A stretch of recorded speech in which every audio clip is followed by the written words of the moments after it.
महाराष्ट्राच्या राजकारणात गेल्या काही दिवसांपासून ज्या वेगाने घटना घडतायत त्या पाहता एक गोष्ट स्पष्ट झाली आहे.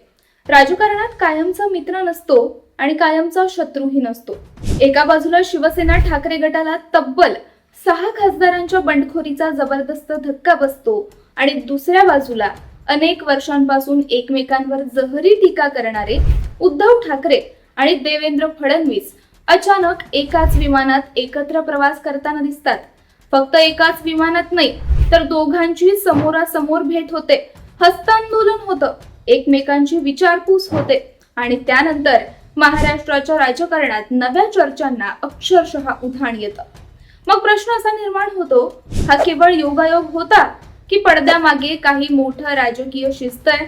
याच विषयी आज आपण सविस्तरपणे समजून घेऊयात आजच्या व्हिडिओच्या माध्यमातून. नमस्कार, मी सृष्टी आणि आपण पाहताय मराठी मंडळी. खरं तर या संपूर्ण कथेला सुरुवात झाली ती ऑपरेशन टायगर पासून. एकनाथ शिंदे यांच्या नेतृत्वाखाली ठाकरे गटातील तब्बल 6 खासदारांनी पक्ष सोडून शिंदे शिवसेनेत प्रवेश केला. या एका निर्णयाने उद्धव ठाकरे यांना लोकसभा पातळीवर मोठा धक्का बसला. पक्षात फूट पडली, विरोधकांना मोठं राजकीय अस्त्र मिळालं आणि ठाकरे गटासमोर पुन्हा एकदा संघटना उभी करण्याचं मोठं आव्हान निर्माण झालं. अशा परिस्थितीत उद्धव ठाकरे विदर्भ दौऱ्यावर निघाले. कारण ज्या मतदारसंघात पक्ष कमकुवत झालाय तिथे स्वतः जाऊन कार्यकर्त्यांमध्ये नवा आत्मविश्वास निर्माण करण्याचा त्यांचा प्रयत्न आहे. पण या दौऱ्यादरम्यान असं काही घडलं ज्याची कुणालाही अपेक्षा नव्हती. मुंबईहून नागपूरला जाणाऱ्या इंडिगोच्या विमानात उद्धव ठाकरे बसले होते.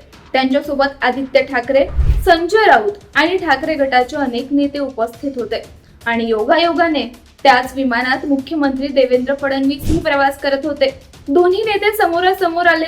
मुख्यमंत्री फडणवीस पुढे झाले. त्यांनी उद्धव ठाकरे यांच्याशी हस्तांदोलन केलं. दोघांनी एकमेकांची विचारपूस केली. विमानातील हा क्षण पाहणाऱ्यांसाठी आश्चर्याचा विषय ठरला. कारण 2019 नंतर दोन्ही नेत्यांमध्ये प्रचंड राजकीय संघर्ष झालाय. महाविकास आघाडीची स्थापना, सरकार बदल, शिवसेनेतील बंड, आरोप प्रत्यारोप या सर्व घटनांनंतर दोघे अशा प्रकारे एकत्र दिसणं हे स्वाभाविकपणे चर्चेचं कारण ठरलं. विशेष म्हणजे नागपूरला पोहोचल्यानंतर पत्रकारांनी देवेंद्र फडणवीस यांना या भेटीबद्दल प्रश्न विचारला. त्यावर त्यांनी अत्यंत मिश्किल प्रतिक्रिया दिली. आम्ही भेटलो हीच मोठी बातमी आहे, बस एवढंच. ना खुलासा ना स्पष्टीकरण. पण त्यांच्या या एका वाक्याने राजकीय चर्चांना आणखी खतपाणी मिळालं. दुसरीकडे ठाकरे गटाने मात्र या भेटीचा राजकीय अर्थ काढू नये असं स्पष्ट सांगितलं.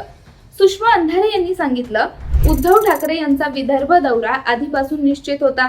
नागपूर हे मुख्यमंत्र्यांचं शहर आहे. दोघे एकाच विमानात आले म्हणजे त्यातून कोणताही राजकीय निष्कर्ष काढण्याचं कारण नाही. नेत्यांनी चार्टर विमानाऐवजी व्यावसायिक विमानाने प्रवास करणं ही चांगली गोष्ट आहे. यामागे कोणताही गुप्त राजकीय संदेश शोधू नका असं त्यांनी स्पष्ट केलं.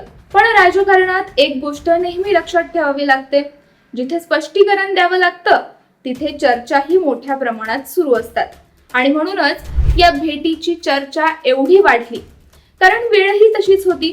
एका बाजूला 6 खासदारांची बंडखोरी, दुसऱ्या बाजूला उद्धव ठाकरे यांचा पक्ष बांधणीचा दौरा आणि त्याच वेळी मुख्यमंत्री फडणवीस यांच्यासोबत अनपेक्षित भेट. दरम्यान नागपूर विमानतळावर ठाकरे गटाच्या कार्यकर्त्यांनी मोठे शक्ती प्रदर्शन केलं. ढोल ताशे, घोषणाबाजी, मोठमोठे पोस्टर्स आणि एक संदेश, संकटाशी न डगमगणारा लढणारा नेता. ठाकरे गटाकडून स्पष्टपणे कार्यकर्त्यांना हा संदेश देण्याचा प्रयत्न करण्यात आला की खासदार गेले पण पक्ष संपलेला नाही. संघटना अजूनही मजबूत आहे आणि आता पुन्हा नव्याने लढाई सुरू होणार आहे. या दौऱ्यात उद्धव ठाकरे यवतमाळ, वाशिमसह विविध भागातील पदाधिकारी आणि कार्यकर्त्यांशी संवाद साधणार आहेत. विशेषतः ज्या मतदारसंघांमध्ये पक्षाला धक्का बसलाय तिथे नव्याने संघटन उभारण्यावर भर दिला जाणार असल्याचं सांगितलं जात आहे. म्हणजेच ही केवळ सभा नाही तर पक्ष पुनर्बांधणीची सुरुवात मानली जाते. दरम्यान मंत्री संजय शिरसाट यांनीही या भेटीवर प्रतिक्रिया दिली. त्यांच्या मते राजकीय मतभेद असू शकतात पण वैयक्तिक वैर नसावं. एकमेकांना भेटणं, हस्तांदोलन करणं, बोलणं ही महाराष्ट्राच्या राजकीय संस्कृतीची परंपरा आहे. त्यामुळे या भेटीचा जास्त राजकीय अर्थ काढण्याची गरज नाही असं त्यांनी म्हटलं. पण आता सर्वात मोठा प्रश्न, राजकारणात खरंच प्रत्येक भेट ही फक्त योगायोग असते का, की काही भेटी भविष्यातील मोठ्या राजकीय घटनांचे संकेत देत असतात? सध्या याच प्रश्नावर राजकीय विश्लेषकांमध्ये मतभेद आहेत. काहींच्या मते हा केवळ एक साधा विमान प्रवास होता, तर काहींच्या मते राजकारणात योगायोग नावाची गोष्ट फार कमी वेळा घडते, विशेषतः महाराष्ट्राच्या राजकारणात. मात्र एक गोष्ट निश्चित आहे, उद्धव ठाकरे आता आक्रमक मोड मध्ये आलेत.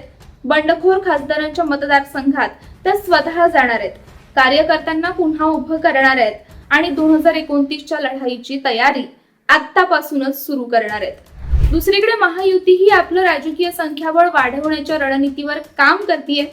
यामुळे येणारे काही महिने महाराष्ट्राच्या राजकारणासाठी अत्यंत निर्णायक ठरणार आहेत. आता तुम्हाला काय वाटतं? उद्धव ठाकरे आणि देवेंद्र फडणवीस यांचा एकत्र विमान प्रवास हा फक्त योगायोग होता का, की महाराष्ट्राच्या राजकारणात आणखी एखाद्या मोठ्या घडामोडीची ही फक्त सुरुवात आहे? तुमचं मत कमेंटमध्ये नक्की सांगा आणि अशाच सखोल राजकीय विश्लेषणासाठी व्हिडिओला लाईक करा, शेअर करा आणि चॅनलला सबस्क्राईब करायला विसरू नका.